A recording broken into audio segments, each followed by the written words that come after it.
Hey Mod Runners, welcome back. Today is the part 2 of the helmet episode. And as you can see here, the helmet is now officially done. From the part 1, you saw up to the actual molding of the back armadillo pieces. So now I'm going to talk about the staining and the stitching and putting in the liner.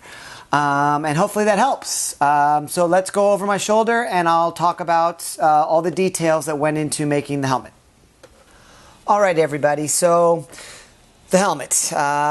Basically, a lot of detail went into making this guy, and it was the most difficult project I've ever worked on. First off, it took a lot of caffeine, and I'm about to start working on the sword, so I got my caffeine all loaded up for that. But back to the helmet. So the details on the helmet.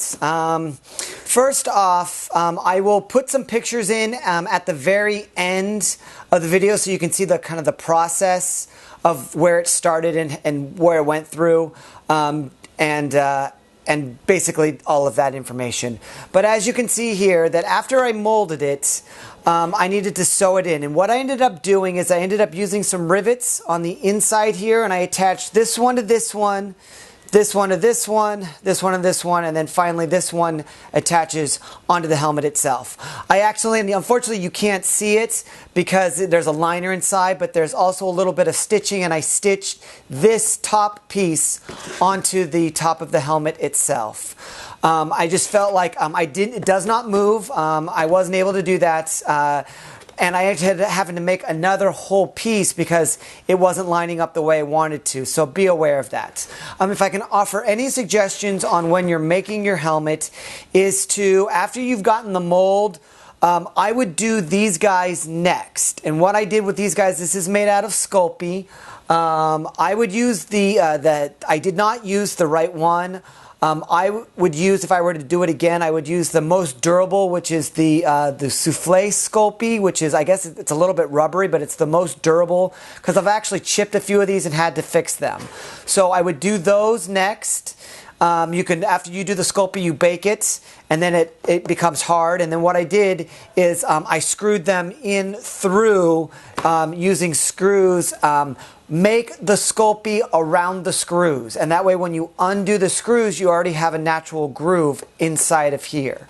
Do those first and get those all lined up before you screw them on. Then I did the stitching on the top piece. There's Sculpeys inside the leather, and all the leather is sewn around, and there's other tutorials online. Horrendous Costumes Hiccups does a great job describing how to do this. His is a little bit different because he sewed his inside. I just connected my pieces and wet molded them so that they're just flush up against the end, and then sewn mine that way. Sewn them onto this piece, and then this piece gets sewn onto the helmet. This piece also cut, sewn. This is just a decorative rivet. This rivet is actually attached to the mask, and then they're all sewn onto the mask itself. Staining, there's great tutorials on staining, but basically it's super easy. Good stain. Make sure you wear gloves because otherwise it'll stain your hands. Then cut these pieces on, and then the liner itself is a nubuck suede liner with some padding inside. It's glued on. There's some actual foam padding on the inside here to make it more comfortable, and then that's glued. There's some batting just to give the edge so that it fits on my head and doesn't swivel around too much. And that's basically the helmet there. This is a medium brown, which is what I've used for all of my colors. This is black in terms of the staining. These are the stains here, as you can see here. This is just the professional water stain, medium brown, and then the other one is black. Sponge, gloves, dip, and stained on. Super easy to use. I used E3000 or E6000 glue to glue them in. These pieces here are glued in as well as the screws in. If you have any more questions in terms of details, feel free to ask any questions. Right now we'll go through the pictures and I will talk about the process where it went from one to the other to the other. So let's take a look at the pictures now. All right, so what we're going to do is we're going to start with the original pictures, which, as you can see here, is the cutout of the mold for the top of the helmet. After I've cut the top of the helmet, the molds from the yoga mat, I cut it onto the leather, and they're a little bit larger, remember, because they're going to be sewn together, so you want to leave about 1/8 of an inch space all around it. Then I needed to make sure that I embossed the logo. As you can see there, the dragon logo is embossed on the side, and then they were sewn together. There's the dragon logo there, and you just, if you have any questions about that, you can ask questions and I'll fill them out at the bottom. Next picture we have here is we have it actually sewn together, in which the first tutorial, as you saw, were already sewn together, and then the top two pieces were sewn, the halves were sewn together. We have the front here of the mask, which we talked about in the first video, the side of it.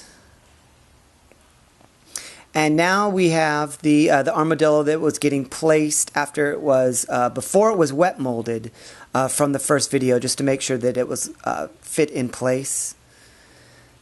All right, now we have the Sculpey for the dorsal fins. They were just shaped, and then they were eventually sewn in together into this picture, which is the dorsal kind of ridge, everything sewn together. And each one of those stitches, I did my best to do according to the poster picture. Now, the poster picture, if you're aware, if you've watched the video from the trailer or the movie itself, and the poster picture actually does not have, is not as screen accurate as the trailer and the movies are.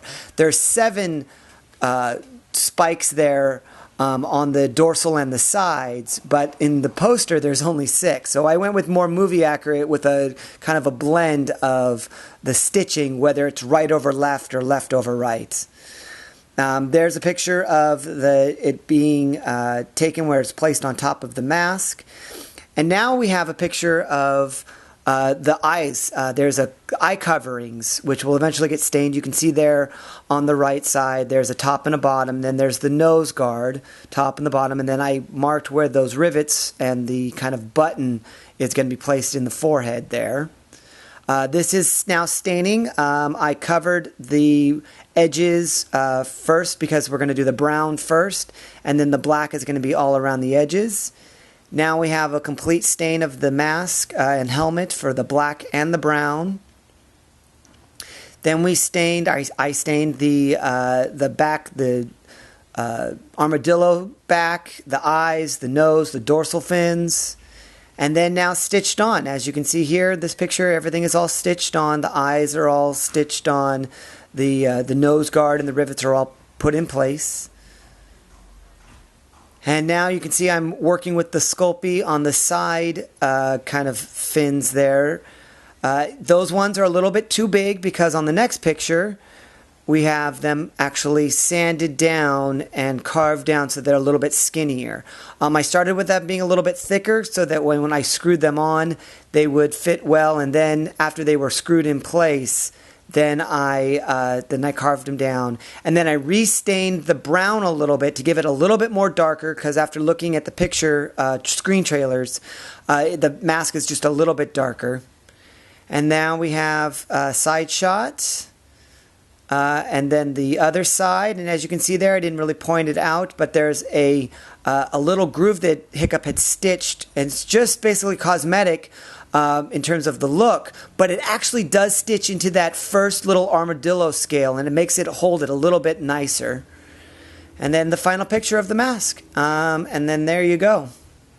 And there you have it. Those are the photographs. Like I said, this was the most difficult project I've ever worked on. It was harder than doing the dragon scales on the tunic. It was a lot of late nights, a lot of work. But I think the overall result proved itself. I'll go ahead and put it on. As you can see, it fits fairly well. It's fairly snug. Eyes are in the right place. I can see through it. It's fairly comfortable. And then there's the helmet. So that's the How to Train Your Dragon 2 helmets. Please subscribe to my channel. Please share the videos with your friends. I know this is a lot to ask for, but if you can share your videos and maybe click on a couple of the ads to make up some revenue for me. I haven't really made any money off of these videos yet, but if you click on the ads, it'll help maybe pay for some of the leather that I've bought for making this costume. I know it's a lot to ask, but please enjoy the videos. Please share the videos with your friends. And no matter what it is you go out there and do, make sure you find your passion.